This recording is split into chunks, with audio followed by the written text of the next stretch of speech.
সাজা দিয়েছি আমরা 1 লক্ষ টাকা জরিমানা করেছি। যদি উনি তাৎক্ষণিক পরিশোধ না করেন তাহলে হচ্ছে 2 বছরের কারাদণ্ড। প্রিয় দর্শক, লালমনিরহাটের বিভিন্ন হাট বাজারে অনেকেই রাতারাতি ডাক্তার সেজে চেম্বার খুলে বসেছেন। তারা সাইনবোর্ডে যেসব ডিগ্রি ব্যবহার করেন তার অনেকগুলোই ভুয়া। এই ভুয়া ডাক্তারদের ভুল চিকিৎসার কারণে রোগীরা একদিকে যেমন অর্থনৈতিকভাবে ক্ষতি হচ্ছে, অন্যদিকে ভুল চিকিৎসার কারণে অনেক রোগীর অঙ্গহানি হচ্ছে। এ নিয়ে কয়েকদিন ধরে বিভিন্ন গণমাধ্যমে সংবাদ প্রকাশ হচ্ছে। এসব ভুয়া ডাক্তারদের ধরতে আজ মঙ্গলবার অভিযানে বের হন লালমনিরহাটের হাতীবান্ধা উপজেলা নির্বাহী কর্মকর্তা শামীম মিয়া। ওই উপজেলার গোতামারি ইউনিয়নের দৈখোয়া বাজারে আজ অভিযান চালান ইউনোর উপস্থিতি বুঝতে পেয়ে রবিউল ইসলাম নামে এক ভুয়া ডাক্তার, যিনি মায়ের দোয়া নামে চেম্বার খুলে বসেছেন, তিনি পালিয়ে যান। পরে ইউনো তার চেম্বার সিলগালা করেন। এ সময় ইউনো আবু বকর সিদ্দিক নামে অপর এক ডাক্তার দাবিদার ব্যক্তির চেম্বারে অভিযান চালান।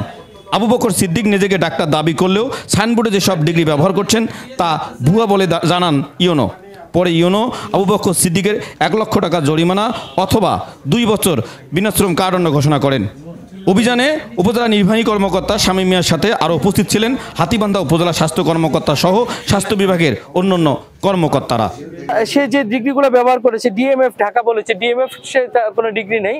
তারপরে বলেছে ডিএমএসএস ঢাকা কোর্স, এই কোর্সগুলো যেটা তার আমার হাতে তার যে পেয়েছি ভিজিটিং কার্ড, সেই ভিজিটিং কার্ডে যে চিকিৎসা যে একটা রেজিস্ট্রেশন ব্যবহার করেছে, রেজিস্ট্রেশনটা ভুয়া। এবং সে তার কিন্তু ভিজিটিং কার্ডে স্পষ্ট ডাক্তার লেখা আছে, ডাক্তার কিন্তু সে আসলে ব্যবহার করতে পারে না।